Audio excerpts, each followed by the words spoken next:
पूर्वी सिंहभूम जिले के घाटशिला थाना अंतर्गत कापगोड़ा NH 18 स्थित भोलेनाथ ढाबा में गुरुवार देर शाम पुलिस और अपराधियों के बीच मुठभेड़ हुई। इस घटना में 2 अपराधियों के घायल होने की भी सूचना है। वहीं पुलिस ने 8 अपराधियों को हिरासत में ले लिया है, जबकि कुछ अपराधी मौके से भागने में सफल रहे हैं। हालांकि पुलिस ने इस मामले की पुष्टि नहीं की है और इस घटना के बारे में कुछ भी बताने से इनकार कर रही है। प्रत्यक्षदर्शियों के अनुसार पुलिस जैसे ही ढाबा पहुंची, वैसे ही ढाबा में पार्टी मना रहे अपराधियों ने फायरिंग शुरू कर दी। जवाबी कार्रवाई करते हुए पुलिस ने भी फायरिंग की। पुलिस ने घटनास्थल से एक संदिग्ध कार भी बरामद कर ली है, जो अपराधियों की बताई जा रही है। MGM पुलिस को सूचना मिली थी। उसके अनुसार MGM पुलिस को भी सूचना मिली थी कि 8 से 9 की संख्या में अपराधी जमशेदपुर से घाटशिला की ओर किसी घटना को अंजाम देने की फिराक में है। अपराधी कार पर सवार होकर घाटशिला के भोलेनाथ ढाबा पहुंचे थे। सभी लोग मिलकर बर्थडे पार्टी मना रहे थे। अपराधी कार में शराब का सेवन कर रहे थे।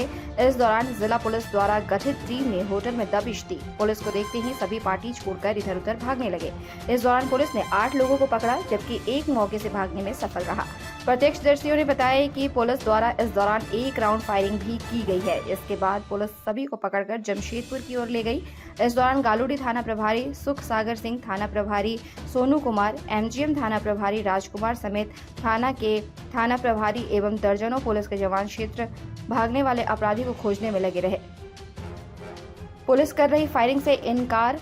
घाटशिला थाना प्रभारी बीमल कीड़ो ने बताया कि जिला पुलिस की गठित टीम को कुछ अपराधी तत्व के लोग घाटशिला की ओर जाने की सूचना मिली थी। इसी सूचना के आधार पर वो जांच पड़ताल को आए थे।